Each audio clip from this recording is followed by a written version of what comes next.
Hello guys, स्वागत है आप सभी का एक बार फिर से आपके अपने YouTube channel TS Agri Academy में। दोस्तों, हम लोग बात करेंगे बीएससी एजी फोर्थ सेमेस्टर का जो हमारा अगला पेपर है, problematic soil and there management, यानी कि समस्याग्रस्त मृदाएं और उनका प्रबंध। तो उसके बारे में टॉप 30 क्वेश्चंस पर हम लोग डिस्कस करेंगे। गाइस, अगर आप लोग चैनल पर नए हो तो प्लीज़ चैनल को सब्सक्राइब करना बिल्कुल भी ना भूलें, क्योंकि इसी चैनल पर आपका सबसे पहले सटीक सोल्यूशन हर एक पेपर का और सबसे अच्छे क्वेश्चन प्रोवाइड कराए जाते हैं। दोस्तों, यहाँ पर हमारा जो पहला क्वेश्चन रहेगा 26 सीरीज, जो 25 क्वेश्चन हम इससे पहले अपलोड कर चुके हैं, 26 से ये क्लास शुरू हो रही है। तो दोस्तों, यहाँ पर पहला क्वेश्चन रहने वाला है कि जल क्रांतता मृदाओं का आवासीय घनत्व होती है। आवासीय घनत्व होती है दोस्तों, कम क्या होता है? कम होती है, अधिक होता है या अधिकतम होता है, या इनमें कोई प्रभाव नहीं होता। दोस्तों, जो जल क्रांताएँ मृदाएँ होती हैं उनमें आवासीय घनत्व क्या होता है? 26 का जो हमारा करेक्ट आंसर रहेगा गाइस, वो रहेगा ऑप्शन नंबर सी, यानी कि अधिकतम। ठीक है, अधिकतम होता है। चलते हैं क्वेश्चन नंबर नेक्स्ट में। दिया गया है कि जलमग्नता के कारण पोषक तथा धनायनों का होता है, क्या होता है? ऑक्सीकरण होता है, अपचयन होता है, ऑक्सीकरण अपचयन होता है, या जल अपघटन होता है। तो दोस्तों, उनका जो होता है 27 का करेक्ट आंसर रहेगा बी, यानी कि अपचयन होता है। ठीक है, अपचयन होता है। पोषक तथा तत्व धनायनों का जो है अपचयन होता है। ठीक है, नेक्स्ट है जिसे कहते हैं, नेक्स्ट 28 है कि जलमग्न मृदाओं में सूक्ष्म जैविक क्रियाशील में होते हैं। जो जलमग्न मृदाओं में हैं, सूक्ष्म जैविक या सूक्ष्म जीव क्रियाशील में होते हैं का क्या होता है? कमी होती है, वृद्धि होती है, कमी होती है, रुक जाती है, कोई प्रभाव नहीं पड़ता है। तो दोस्तों, क्या होता है 28 का जो है वो ऑप्शन नंबर बी हमारा राइट होगा, यानी कि कमी होती है। ठीक है, कमी होती है, क्रियाशील जीवों की कमी होती है। नेक्स्ट है मृदा क्षरण कितने प्रकार का होता है? गाइस, मृदा क्षरण कितने प्रकार का होता है? 4, 6, 4, 2, 6 या 8। तो करेक्ट आंसर हमारा क्या रहेगा क्वेश्चन नंबर 29 का जो करेक्ट रहेगा गाइस, वो होगा हमारा ऑप्शन नंबर बी, यानी कि दो मृदा क्षरण होता है हमारा, 2 प्रकार का होता है। ठीक है, चलते क्वेश्चन नंबर नेक्स्ट में। दिया गया है कि जलीय कटाव कितनी शक्तियों पर निर्भर करता है? जलीय कटाव कितनी शक्तियों पर निर्भर करता है दोस्तों? 4, 2, 8, 6, 4, 2, 8, 6। तो किस पर? क्वेश्चन नंबर 30 का जो करेक्ट आंसर रहेगा वो हमारा आएगा ऑप्शन नंबर बी, यानी कि 2। ठीक है, 2 जलीय कटाव है वो 2 शक्तियों पर निर्भर करता है। चलते हैं क्वेश्चन नंबर 31 में। दिया गया है वायवीय कटाव को प्रभावित करने में किस कारक का प्रभुत्व स्थान है? यानी वायवीय कटाव को प्रभावित करने में किस कारक का प्रभुत्व स्थान है? दोस्तों, किस कारक का है?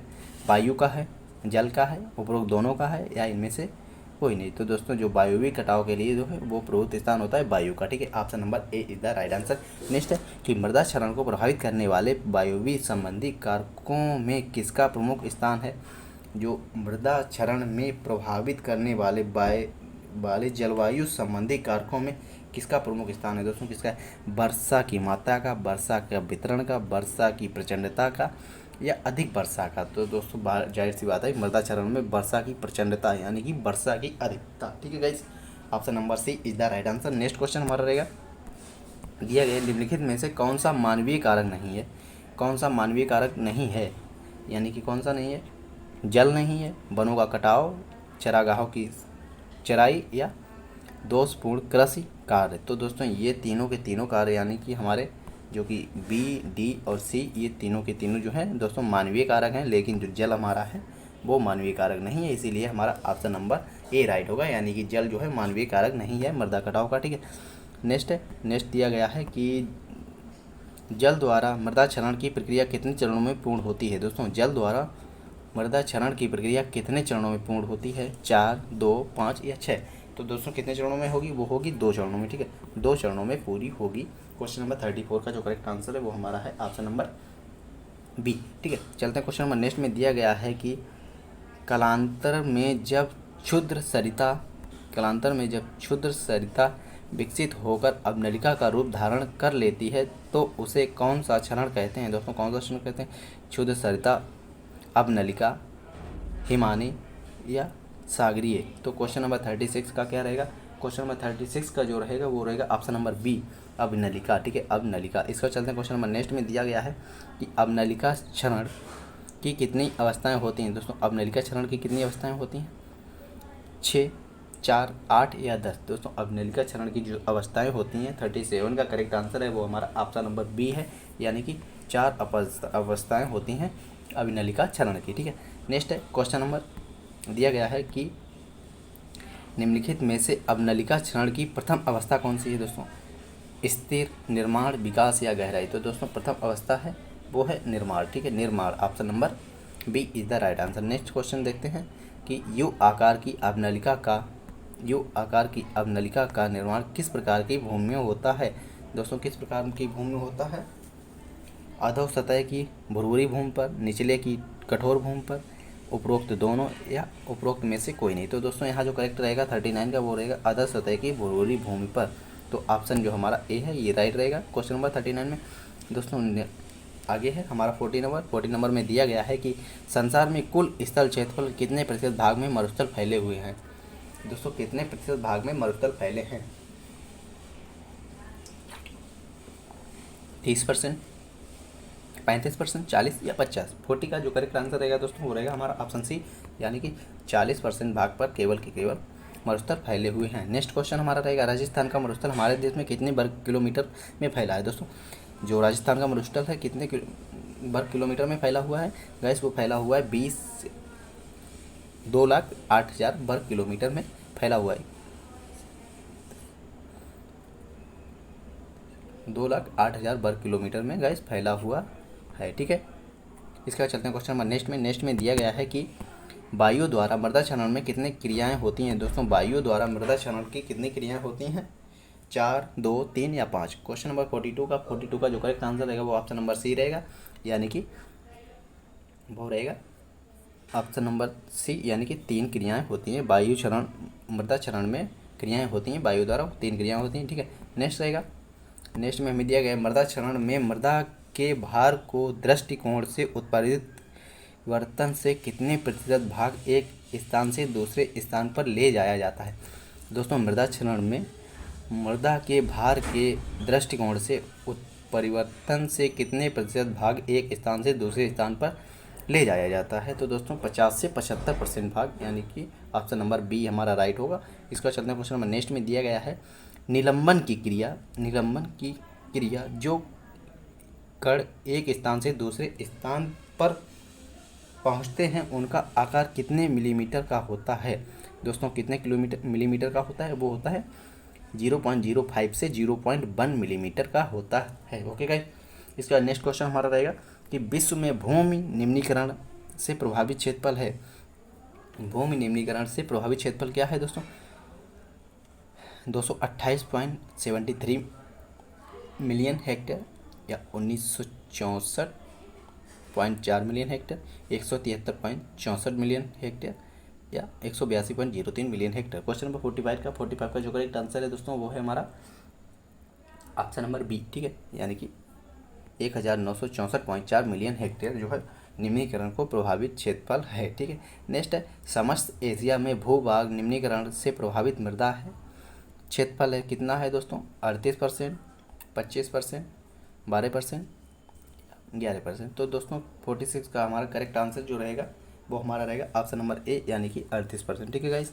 इसके चलते हैं क्वेश्चन नंबर नेक्स्ट में जो दिया गया है कि मृदा निम्नीकरण का सर्वाधिक प्रभाव मृदा पर पड़ता है। मृदा निम्नीकरण का सर्वाधिक प्रभाव जो है दोस्तों किस मृदा पर पड़ता है? जैविक मृदा के किस गुण पर पड़ता है सबसे ज़्यादा? जैविक गुण पर, रासायनिक गुण पर, भौतिक गुण या सभी पर? तो क्वेश्चन नंबर जो 47 है, 47 का जो ऑप्शन नंबर हमें डी दिया गया है वो हमारा राइट है, यानी कि इन सभी पर मृदा निम्नीकरण का प्रभाव पड़ता है, ठीक है गाइस। नेक्स्ट क्वेश्चन रहेगा हमारा कि लवणीय मृदा की विद्युत चालकता होती है। दोस्तों लवणीय मृदा की विद्युत चालकता क्या होती है? वो होती है हमारी 4 से 20, ठीक है, 4 से 20। ऑप्शन नंबर हमारा डी यहाँ पर राइट है।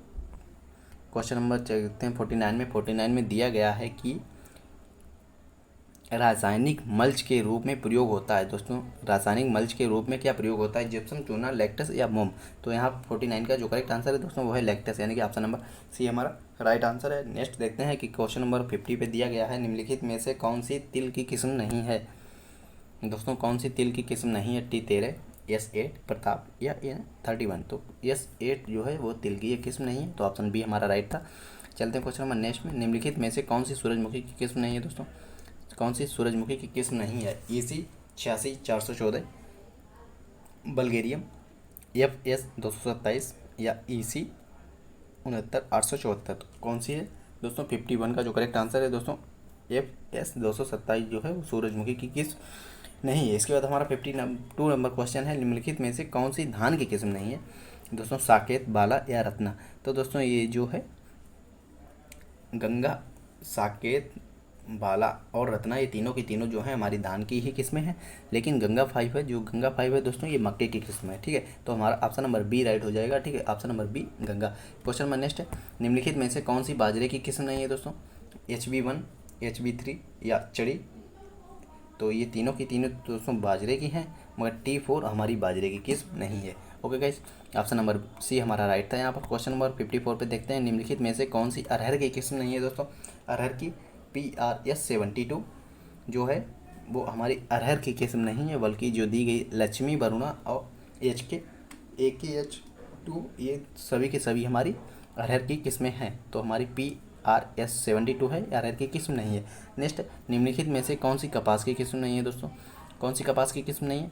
PRS 72, लक्ष्मी, AKH2 या अरुणा। तो दोस्तों कपास की किस्म जो अरुणा है वो हमारी कपास की किस्म नहीं है। नेक्स्ट क्वेश्चन रहेगा कि निम्नलिखित में से गेहूं की किस्म नहीं है। गेहूं की किस्म कौन सी नहीं है? रत्ना, प्रताप, C306 के 65। तो दोस्तों ये रत्ना हमारी गेहूं की किस्म नहीं है। रत्ना जो है हमारी गेहूं की किस्म नहीं है, और ये तीनों की तीनों हमारी गेहूं की ही किस्में हैं। तो ऑप्शन ए हमारा राइट होगा। 56 का 57 देखते हैं, दिया गया है, निम्नलिखित में से कौन सी कुसुम की किस्म नहीं है दोस्तों? कौन सी कुसुम की किस्म नहीं है? T7, पंत 209, T8 या N62 या 8। तो दोस्तों 57 का जो करेक्ट आंसर रहेगा वो रहेगा पंत 209, ये जो है कुसुम की किस्म नहीं है। इसके बाद नेक्स्ट होगा कि निम्नलिखित में से कौन सी अलसी की किस्म नहीं है दोस्तों? अलसी की किस्म नहीं है, कौन सी अलसी की किस्म नहीं है? ऑप्शन दिए गए हैं BSH1, नीलम, मुक्ता और हीरा। तो दोस्तों 58 का जो करेक्ट आंसर हमारा रहेगा 58 का जो करेक्ट आंसर रहेगा वो हमारा ऑप्शन नंबर ए रहेगा कि BHS1 जो है ये अलसी की किस्म नहीं है। बाकी नीलम, हीरा और मुक्ता सभी की सभी अलसी की किस्में हैं। ठीक है, नेक्स्ट दिया गया, निम्न परावर्ती रसायनों में कौन सा सस्ता एवं अधिक उपयुक्त है? कौन सा सस्ता और अधिक उपयुक्त है दोस्तों? कौन सा? कैल्शियम कार्बोनेट, मैग्नीशियम कैल्यूनाइट या जलीय चूना। तो दोस्तों यहाँ जो कैल्यूनाइट दिया गया है वो ऑप्शन नंबर सी हमारा राइट होगा, कैल्यूनाइट। ठीक है, ऑप्शन सी। और गाइस यहाँ पर हमारा लास्ट और 60 नंबर क्वेश्चन है, जिसके बारे में देखते हैं कि भारतीय कृषि अनुसंधान संस्थान दिल्ली द्वारा विभिन्न फसलों की मूंग, गेहूं व सरसों आदि में कैल्यूनाइट का उपयोग करने के लिए उपज बढ़ी तो कितनी % बढ़ी है? 12 से 30%, 30 से 35%, 35 से 50 या 60 से 70। कितने % उपज बढ़ी है? तो गाइस बढ़ी है हमारी क्वेश्चन नंबर 60 का correct answer option number A है, यानी कि 12 से 30% उपज बढ़ी है। गाइस अगर आपको वीडियो पसंद आई हो तो प्लीज़ चैनल को सब्सक्राइब करना बिल्कुल भी ना भूलें। इसके बाद हम लोग मिलेंगे एक नेक्स्ट वीडियो में, तब तक के लिए thanks for watching. Okay guys.